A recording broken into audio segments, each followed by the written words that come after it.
Sejumlah Menteri Kabinet Merah Putih mengunjungi kediaman Presiden ke-7 Republik Indonesia Joko Widodo di Solo, Jawa Tengah. Pernyataan sejumlah menteri yang mengunjungi Jokowi memicu beragam tafsir, seperti adanya matahari kembar di pemerintahan saat ini. Apa motif para menteri sowan ke Jokowi di saat Presiden Prabowo kunjungan kerja ke luar negeri? Sore ini kita akan membahasnya dengan pengamat politik Adi Praitno dan Wakil Menteri Ketenagakerjaan sekaligus Ketua Relawan Jokowi Mania Immanuel Ebenezer. Selamat sore Bang Selamat Noel dan sore. juga Mas Selamat Adi. sore Rifana, Bang Noel. Yuk, Adi. Baik, saya mau ke Bang Noel ya. Bang Noel, ada beberapa menteri koalisi Indonesia Maju Plus yang kemudian sowan ke Pak Jokowi di Solo ya, di rumahnya Pak Jokowi di Solo di tengah situasi pemerintah sedang menghadapi tantangan geopolitik dan juga ekonomi. Kemudian Presiden Prabowo juga sedang kunjungan kerja ke luar negeri. Apa kira-kira ya motif para menteri ini ya harus datang ke sana ya? Alasannya memang karena ada silaturahmi Idul Fitri. Tapi hanya itu saja atau menurut Anda bagaimana ya? Yang pasti Idul Fitri lah, momennya momen Idul Fitri. Mau apa lagi? Presentnya kalau nggak Idul Fitri. Itu. Hanya Idul Fitri saja atau karena di luar sana kemudian publik berspekulasi bahwa ada motif lain ketika kemudian para menteri itu datang ke Solo ke Pak Jokowi. Ya terserah lah mau tafsirkannya apa. Karena kan saya juga datang juga ke Solo. Saya juga silaturahmi tuh. Gitu. Ini kan orang selalu coba ada seakan-akan mentafsirkan ada pertemuan politik dan sebagainya, seakan-akan bahwa matahari kembar. Setahu saya matahari nggak kembar, matahari di mana-mana. Ada matahari di Blok M, matahari di Pasar Minggu, ada di Bandung Mall dan sebagainya. Jadi tidak kembar, matahari banyak. Tapi setahu saya menteri-menteri Pak Prabowo loyalitasnya tunggal. Kemudian ada yang bilang bos saya itu ya dia menganggap bahwa Pak Jokowi adalah guru mereka. Kalau saya kan menganggap Pak Jokowi ya guru juga, dia mengajari saya soal kesabaran lah ya Pak Jokowi ini gitu. Kalau Pak Prabowo selain pemimpin beliau juga adalah guru buat kita semua. Oke, Gitu. oke, Bang Noel, apakah kemudian Pak Jokowi tidak merasa risih ya, kemudian ketika publik melihat ada dualisme begitu di pemerintahan? Kok ada dualisme? Dualisme apanya? Di pemerintahan nggak ada dualisme. Semua loyalitasnya tunggal. Kepemimpinan Kabinet Merah Putih adalah Pak Prabowo Subianto. Tidak lari ke Jokowi, nggak lari ke siapa, nggak ada. Loyalitasnya jelas tunggal. Jadi kalau ada yang menafsirkannya dualisme, dualisme apanya? Tapi ya nggak apa-apa lah. Kawan-kawan kan butuh diskursus dan sebagainya, nggak apa-apa lah. Bebas-bebas aja mereka untuk mentafsirkan pertemuan, membuat narasi-narasi terkait dualisme. Mana mungkin Pak Jokowi aja mau nyaman dengan cucunya, lantas Pak Prabowo juga nyaman dengan kerja-kerja kerakyatannya. Apa dualisme? Yang dualisme itu cara berpikirnya mereka yang tidak paham terhadap kepemimpinan hari ini. Nah mereka coba membangun narasi-narasi yang basisnya malah kontraproduktif, bahkan lebih kecenderungannya peta konflik lah. Begitu kira-kira. Oke, Mas Adi, tadi Bang Noel mengatakan bahwa tidak ada dualisme. Alasan para menteri itu hanya untuk silaturahmi Idul Fitri. Tapi Anda percaya nggak dengan alasan itu? Atau mungkin ada alasan politis di balik kunjungan para menteri itu ke Pak Jokowi di Solo, Mas Adi? Ya, saya kira memang secara prinsip politik itu adalah sesuatu yang tidak terucap, bukan melulu soal apa yang tampak di permukaan. Panggung depan memang menunjukkan betapa para menteri yang ada di kabinetnya Pak Prabowo, wakil menteri juga adalah mereka yang mengonfirmasi sebagai bentuk silaturahmi dengan Pak Jokowi. Memang Idul Fitri dan Lebaran itu adalah momen yang cukup spesial untuk bertemu dengan orang-orang penting di negara ini, Rifana. Tapi kalau saya membaca konteks ya, ini panggung belakangnya, sepertinya ada pesan yang ingin disampaikan. Konteksnya adalah tentu ini tidak bisa dilepaskan setelah pertemuan antara Prabowo Subianto dengan Megawati Soekarno Putri. Sepertinya pertemuan ini bagi saya bukan hanya sebatas silaturahmi, kalaupun toh mau disebut silaturahmi, persisnya silaturahmi politik plus-plus sebagai upaya untuk memberikan pesan semacam konsolidasi politik yang disebut dengan konsolidasi Jokowismen yang ada di Solo. Ini kan pesan politiknya sederhana bahwa Jokowi sekalipun sudah tak lagi jadi presiden di Republik Indonesia, tapi masih memiliki loyalis, memiliki pengikut-pengikut dan murid-murid yang saat ini adalah orang-orang penting di kabinetnya Pak Prabowo Subianto. Yang menjadi ramai saya kira bukan di situ, tapi ketika ada menteri yang kemudian mengatakan bahwa Pak Jokowi adalah bosnya. Ini yang kemudian menimbulkan kegaduhan, menimbulkan kontroversi yang kemudian dikhawatirkan ini justru dikhawatirkan akan melahirkan apa yang disebut dengan loyalitas ganda itu. Oke, Mas Adi, tadi Anda katakan ini adalah silaturahmi politik plus konsolidasi Jokowismen. Karena kalau kita lihat dari 5 menteri yang datang ke kediaman Pak Jokowi di Solo, ternyata 4 menteri itu adalah menterinya Pak Jokowi dulu. Jadi hanya Pak Wihaji saja yang bukan menterinya Pak Jokowi. Jadi ini menarik ya? Ya betul.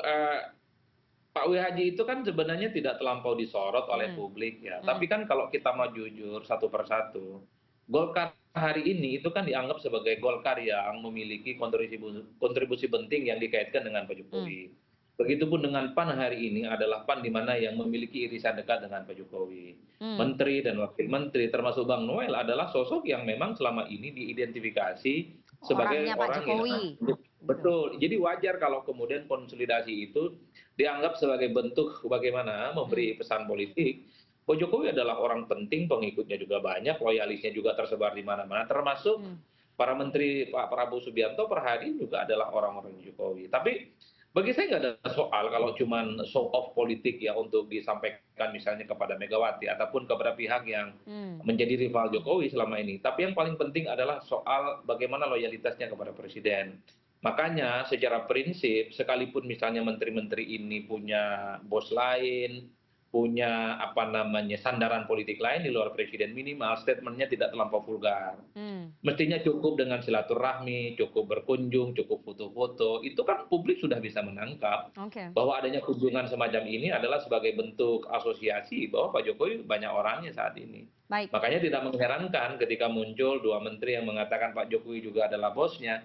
Ini dikhawatirkan bahwa tegak lurusnya menteri itu bukan hanya kepada presiden tapi kepada yang lain. Oke, itu menarik ya Bang Noel, bahwa dari 5 menteri yang hadir, 2 menteri mengakui, Menteri KKP dan Menteri Kesehatan ya, Menteri KKP Sakti Trenggono dan juga Menteri Kesehatan Budi Gunadi Sadikin bahkan menyebut bahwa kunjungan ke Solo ini karena Pak Jokowi adalah bos mereka, bosnya begitu. Padahal kan mereka adalah menterinya Pak Prabowo, bos utamanya adalah Pak Prabowo. Nah itu yang kemudian memicu beragam tafsir di publik, Bang Noel. Pak Prabowo bukan bos, Pak Prabowo presiden, pemimpin. Bukan menteri bos kan pembantunya, berarti kan Pak Prabowo bosnya. Pembantunya. Bukan, dia pemimpin saya. Dan semua menteri sepakat bahwa Pak Prabowo bukan bos, dia pemimpin Republik, lebih tinggi dari bos. Gitu. Jadi saya ya itu tadi mengacu ke pernyataan 2 menteri itu tadi yang menganggap Pak Jokowi masih bosnya. Bos yang paling bukan konteksnya perusahaan, dia adalah pemimpin tertinggi kita, pemimpin tertinggi Republik. Jadi jangan salah tafsir. Jadi saya yakin sekali Pak Trenggono dan Pak Budi Menkes juga menyampaikan bos dalam konteks bahwa dia adalah guru terhadap dirinya. Kayak saya, Pak Jokowi itu guru saya, gitu loh, guru saya.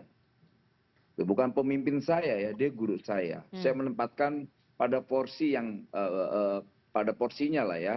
Karena pemimpin saya hari ini adalah Pak Prabowo Subianto yang mengajarkan saya soal bagaimana melayani rakyat, mengikuti perintah, jangan melakukan korupsi itu.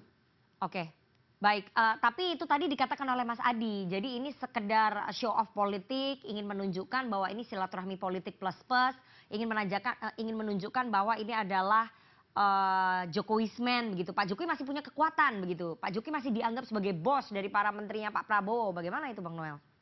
Nah, makanya jangan juga mendefinisikan seakan-akan mentang-mentang ditafsirkan bahwa pernyataan bos itu sebagai pemimpin. Ya bos mungkin pada konteks yang lain. Apa konteks apa? Bos itu dalam KBBI pemimpin artinya? Ya, galak banget sih Non, kalau soal Jokowi. Enggak, bos Ya itu biasa kata aja lainnya sih. sinonimnya itu pemimpin. Jadi apa yang Anda Ya, katakan tadi bukan bos dalam arti itu pokok- apa? pokoknya kalau Kecuali lu mereka soal ngomong mengatakan Jokowi, guru seperti Bang Noel. nih si Rivina ini kalau ngomong Jokowi bibir makin tipis, gue heran. Fokus ke Bang Noel, silakan dijawab. Oh iya, iya. Oh ya, pokoknya bosnya, pokoknya setahu saya mereka mendefinisikan Pak Jokowi adalah pemimpin Republik, pemimpin tertinggi Republik ini, bukan bos.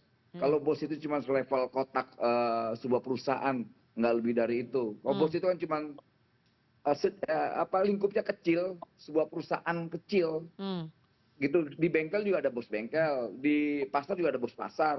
Masa Pak Presiden saya dikerdilkan dengan kata bos? Oke.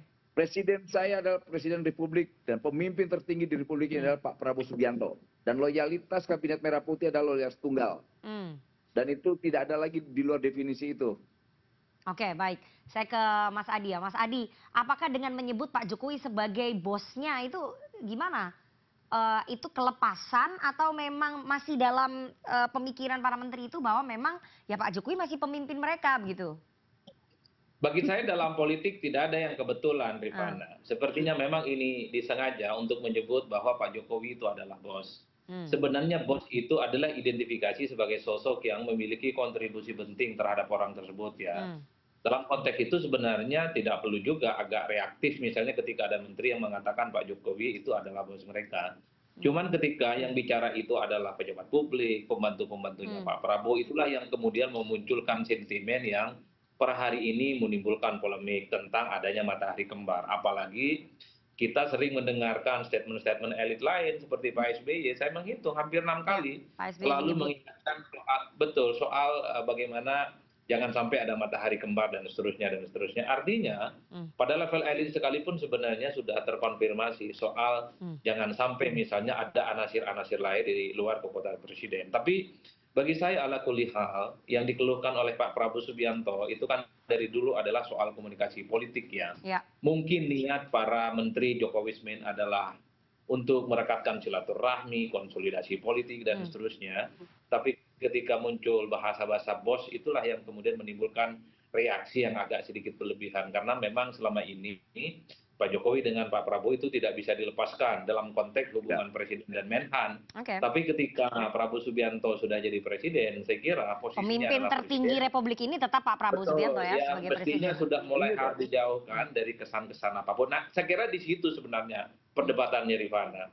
Baik, saya ke Bang Noel ya. Bang Noel, kenapa kemudian Pak Jokowi tidak berusaha untuk menghilangkan diri dulu sejenak dari sorotan publik, dari menteri-menterinya, supaya memberikan spotlight ataupun sorotan itu sepenuhnya kepada Pak Prabowo, panggungnya miliknya Pak Prabowo. Kalau begini kan kemudian dibayang-bayangi terus nih Pak Prabowo oleh Pak Jokowi. Enggak juga, siapa yang bayangin Prabowo? Enggak ada. Pak Prabowo presiden saya itu, dia merdeka dengan hidupnya. Lantas kemudian Pak Jokowi gimana ya? Pak Jokowi kan kadang-kadang ya nggak tahu banyak orang masih jahil kali sama Pak Jokowi. Dia ngapain aja orang mentafsirkan. Pak Jokowi kemana orang mentafsirkan. Ya nggak apa-apa lah. Gini, kita jangan menjadi tiran untuk orang lain dong. Fair juga dong. Kita sepakat dengan demokrasi. Demokrasi menghargai hak sipil, hak pribadi orang. Kemudian orang mau ngapain juga Pak Jokowi terganggu. Kemarin kayak saya ke rumah beliau, ya saya yakin sekali beliau tuh terganggu tuh dengan opini-opini yang di luar ya, yang terkadang menyesatkan beliau. Dia kan juga punya hak privasi untuk mau jalan kemana kek, mau aktivitas, mau gendong anak kek, jangan dong, jangan diganggu. Dulu orang minta Pak Jokowi mundur, udah mundur Pak Jokowinya. Minta pulang ke Solo, udah pulang ke Solo. Mau apa lagi sih? Bingung kita ngeliatnya kadang-kadang ini. Kita datengin ke sana sebagai mantan pemimpin saya, kok malah ditafsirkan seperti apa. Pak Trenggono datang ke sana, gak cuma bilang itu bos saya. Orang mentafsirkan, ya tuh gitu loh. Jangan dong, kita jangan menjadi tiran untuk orang lain. Gitu. Sepakat dulu soal bahwa kebebasan itu adalah bagian dari yang harus dijaga dalam demokrasi. Kemudian orang mau seperti apa ya terserahlah.